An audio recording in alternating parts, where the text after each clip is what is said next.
बंधुओं, आपने ब्रज में श्री राधा कुंड और श्री श्याम कुंड का दर्शन और उनमें स्नान तो जरूर किया होगा। कैसे श्री राधा कुंड और श्री श्याम कुंड प्रकट हुए, कैसे इनका प्रादुर्भाव हुआ। बंधुओं, एक बार श्री कृष्ण को मारने के लिए, उनका वध करने के लिए कंस ने अरिष्टासुर नामक एक दैत्य को ब्रज में भेजा। जब भगवान गौचारण करके आ रहे थे, तभी वह महान दैत्य व्रज वृंदावन में आया और इधर उधर तोड़ फोड़ करने लगा। इससे सभी ब्रजवासी डर गए। तब भगवान ने उस नीच दुष्ट का वध किया। उसका वध कर देने के बाद जब वे श्री राधिका जी के सम्मुख गए, तब उन्होंने उनसे मिलने में और उनसे बात करने में भी मना कर दिया। तब भगवान ने पूछा कि श्री किशोरी जी मुझसे बात क्यों नहीं करना चाहती हैं। तब श्री राधिका जी ने कहा कि गोविंद, आपने गौ हत्या की है। तब भगवान ने कहा कि ऐसा तो हो ही नहीं सकता, क्योंकि मैं तो गोपाल हूँ, मैं गौ हत्या कर ही नहीं सकता। तब श्री राधिका जी ने कहा कि आपने अरिष्टासुर नामक एक सांड की हत्या की है। तब भगवान ने कहा, हे श्री राधिके, वो एक महान दैत्य था। श्री राधिका जी ने कहा, लेकिन था तो गौ जाति का ही, सांड भी तो गौ जाति के होते हैं, भले ही वो दैत्य था। आपने उसका वध करके गौ हत्या की है। और कुछ दिन ही पूर्व आपने वत्सासुर नामक एक और बछड़े को मारा था।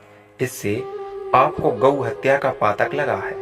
अब आपको संसार की सारी पवित्र नदियों में नहाना होगा, तब जाके कहीं आपसे ये गौ हत्या का पातक हटेगा।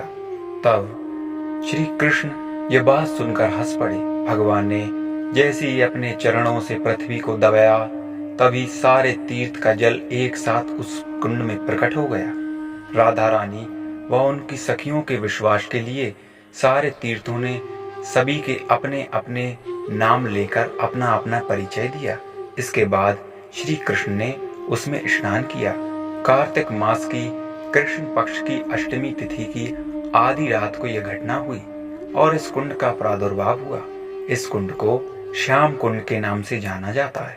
श्री कृष्ण ने भी मजाक में श्री राधिका जी से भी एक कुंड तैयार करने को कहा और क्रोध में आकर श्री राधिका जी और उनकी सखियां एक कुंड की खुदाई करने में लग गईं। देखते ही देखते वहां एक और सरोवर बन के तैयार हो गया, किंतु उसमें जल नहीं था। यह देख सभी गोपियां चिंतित हो गईं। श्री कृष्ण ने फिर मजाक में कहा कि राधे, मेरे कुंड का जल ले लो और अपना सरोवर भर लो। परंतु श्री राधिका जी ने कहा कि वृषासुर को मारकर जो तुमसे पाप हुआ है, उसे तुमने अपने इस कुंड में धो लिया है। इससे तुम्हारे इस कुंड का ये जल दूषित हो गया है, अतः हम तुम्हारा ये जल नहीं ले सकती। हम तो हमारे कुंड के लिए मानसी गंगा से सुंदर और पवित्र जल लेकर आएंगी। तब श्री कृष्ण के इशारे पर सभी तीर्थ राधा रानी के आगे खड़े होकर उनका वंदन करने लगे। राधा जी ने जैसे ही आज्ञा दी, वैसे ही श्याम कुंड का जल बड़ी तेजी से राधा कुंड की ओर उछला, क्योंकि मानसी गंगा से उस कुंड को भर देना लगभग असंभव था। इसलिए भगवान ने सोचा कि ऐसे तो इनका सारा जीवन बीत जाएगा, ये इस कुंड को कभी नहीं भर पाएंगी। तब श्री राधिका जी की आज्ञा से वह कुंड भी वैसे ही श्याम कुंड की तरह ही भर गया। बड़ी तेजी से श्याम कुंड का जल राधा कुंड की ओर उछला, उससे राधा कुंड भी भर गया। इस प्रकार राधा कुंड प्रकट हुआ। मित्रों, श्री राधा कुंड के अंदर कंचन कुंड है। कंचन कुंड को श्री राधा जी और उनकी सखियों ने अपनी चूड़ियों से खोदा था, इसलिए उसे कंचन कुंड कहते हैं। कंचन कुंड के दर्शन बहुत दुर्लभ हैं। ये बहुत वर्षों में जब एक बार उस कुंड की सफाई होती है, तभी वह कुंड देखने को मिलता है, क्योंकि श्री राधा कुंड वैसे तो भरा रहता है, इसलिए उसके नीचे जो कंचन कुंड स्थित है, उसे हम ऐसे नहीं देख सकते।